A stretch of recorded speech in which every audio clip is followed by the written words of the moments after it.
Since forever, I've been fascinated by rockets. The idea that human beings build a giant metal tube, fill it with fuel, and then set it on fire is unbelievable. Even more unbelievable, if all goes well, in minutes the rocket enters orbit or goes beyond Earth. Yeah, rockets are marvels of engineering, and the fact that nowadays we see one going up into space practically every day seems to take away a bit of the context of how difficult it is to do that.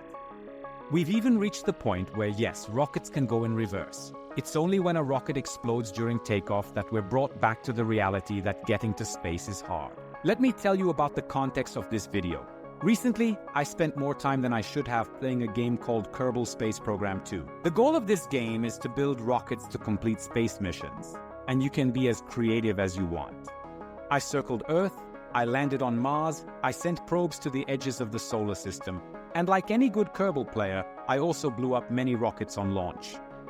More than I'd like to admit, actually. But the game sparked a fascination in me, a desire to learn, to optimize. And it didn't take long for me to find myself reading about orbital mechanics and rocket launches to enter orbit using less fuel. Time well spent, if you ask me. And that's when I discovered that perfection exists, a way to launch rockets into space using less fuel. Being more efficient, which is even used in real life. And the more I researched to write this script, the more passionate I became. So sit back comfortably because this video comes from the bottom of my heart.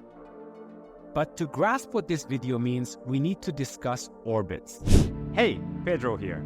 This video you are watching was originally in Portuguese, my native language. This is the attempt of our team to translate it to English, and I sincerely hope you enjoy it. Your feedback is extremely important to us. Now, back to the video. Orbits are strange. Being in orbit means that you are constantly falling, but because of your speed, you never hit the ground. An interesting way to visualize this is using a thought experiment created by Isaac Newton. And all we need is a cannon on top of a mountain. If we disregard the existence of the atmosphere, and before you judge me, Newton did the same thing in the original experiment, the only things that matter for the cannonball's trajectory are its speed and the planet's gravity. If the bullet's initial velocity is low, gravity acts, and the bullet doesn't go very far. But as we increase the bullet's initial velocity, it can travel increasingly farther. But if the initial speed is exactly the orbital velocity for that height, gravity will try to curve the bullet's trajectory, but it will never hit the ground. In fact, it will meet the cannon from behind after completing an orbit around the Earth. Or in other words, the bullet has entered orbit. In real life, the atmosphere complicates things. Even the International Space Station, which is at an altitude of 400 kilometers, is constantly battling the atmosphere, and eventually it needs to be repositioned in orbit so that it doesn't fall back onto our planet. If I were an astronaut, I wouldn't be able to sleep at night. But what doesn't change is that, to be in orbit, you need horizontal speed. Maybe now you're thinking, all right, so, to get into orbit, what we need is to launch a rocket and gain enough speed to never meet the ground. And this thought isn't necessarily wrong, but overlooks the problem's complexity. In 1919, Robert Goddard, a father of modern rockets and creator of the first liquid-fueled rocket, made the challenge clear to the world. This challenge became known as the Godard Problem. And what the problem asks is the following. How can we optimize the maximum altitude a rocket will reach, taking into account the drag of the atmosphere and gravitational attraction? In theory, you can launch a rocket straight up, and when it reaches your desired height, you just turn 90 degrees to one side and accelerate until you achieve enough speed to orbit the Earth. The problem is that the fuel we can carry on rockets is limited, and this is one of the most expensive ways to achieve orbit. Much of the precious fuel is spent moving the rocket upwards and not ensuring that it has a large enough horizontal speed to orbit the planet. The result? We spend much more fuel than is necessary to enter orbit this way. It becomes easier to understand the problem if we divide the rocket's movement into two components, the vertical and the horizontal. Vertically, the rocket fights gravity, trying to pull it down. The first challenge it must overcome is getting off the ground. And this stage is almost entirely about fighting against the acceleration of gravity. If it worked and the rocket has taken off, we now need to reach the altitude of the orbit we want. But gravity always points in the same direction, which is towards the center of the planet. So as long as the rocket is vertical, the acceleration of gravity will be acting at its maximum against the rocket's movement. It's not wise to spend all the fuel just moving upwards, fighting against gravity, because doing so wouldn't actually put us into orbit. We will eventually fall back to Earth. In the horizontal component, considering the rocket is in the air, the main struggle is against the atmosphere. Tilt the rocket too early in the launch and you'll expend a lot of fuel just trying to gain speed while the atmosphere fights against you. And worse, the faster you move, the greater the atmospheric drag becomes, and the more energy is wasted. In an ideal scenario, the best way to launch a rocket is very similar to Newton's cannonball example. You launch the rocket completely horizontally until it reaches orbital speed, and then you make a transfer to the desired orbit. But the atmosphere does exist, and your rocket would consume so much fuel just to overcome the drag that it would hardly reach orbit. What we need then is to precisely find the perfect mix between the two essential components, both the vertical and the horizontal. We need to find a reliable way to fight against both the force of gravity, which pulls the rocket downwards, and the atmospheric drag. And this brings us to one of the most efficient ways to launch rockets, a way that you have definitely seen before, even if you didn't realize it. And I'm talking about gravity turn, or zero-lift turn.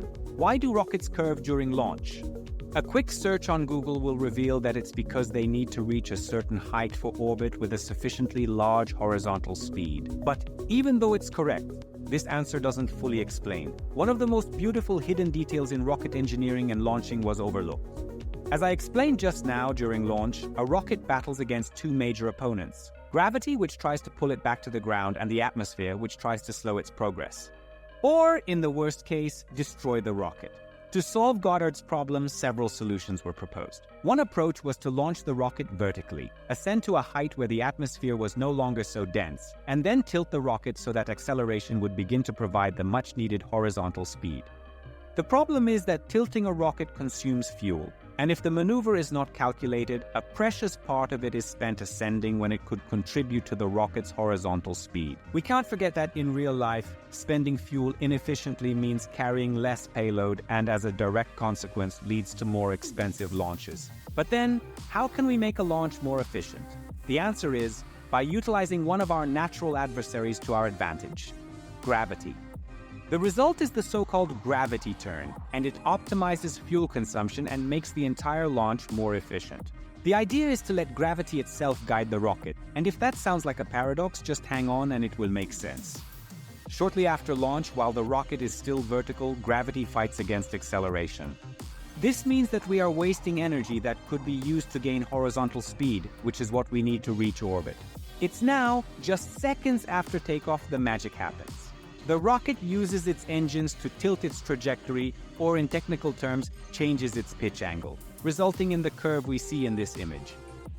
The important thing here is twofold.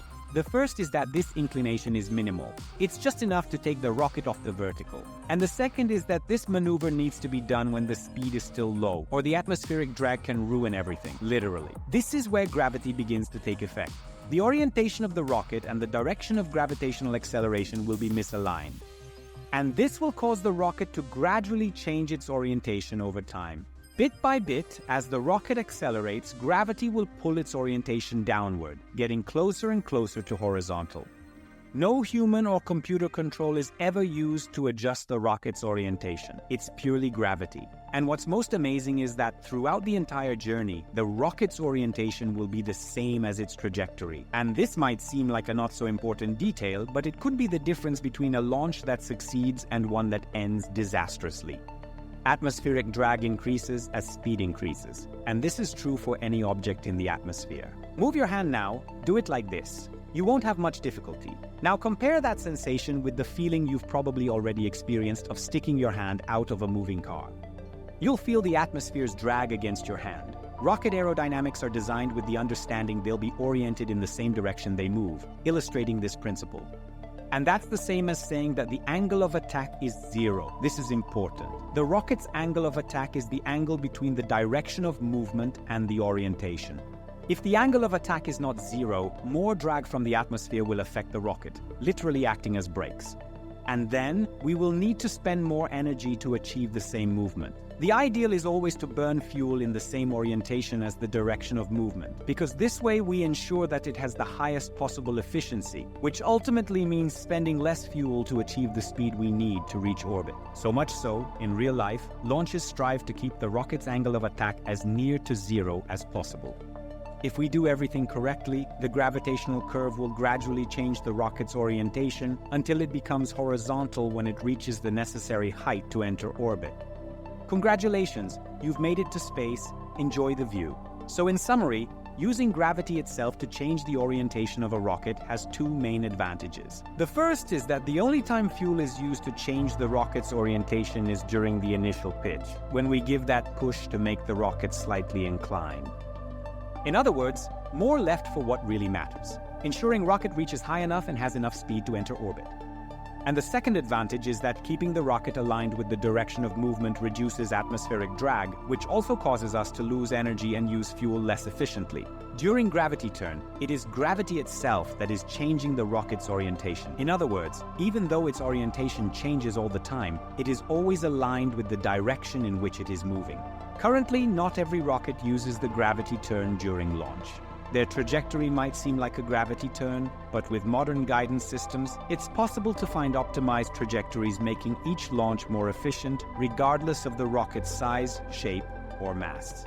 But even these trajectories still take advantage of the basic principles we talked about in this video. The angle of attack tends to be small, near zero. In some rockets, a good part of the first stage is dedicated to gaining vertical speed, to exit the atmosphere quickly before starting the horizontal burn. This video is special to me because it combines two of my biggest passions, space and making videos. I didn't expect to find such a deep, interesting knowledge well when I started Kerbal Space Program 2 on vacation. But I enjoyed learning about how rockets can reach orbit while using less fuel so much that I couldn't let the opportunity to make a video about it pass by.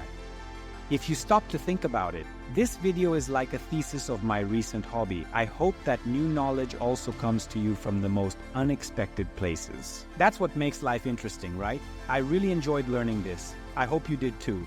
Thank you very much and see you next time.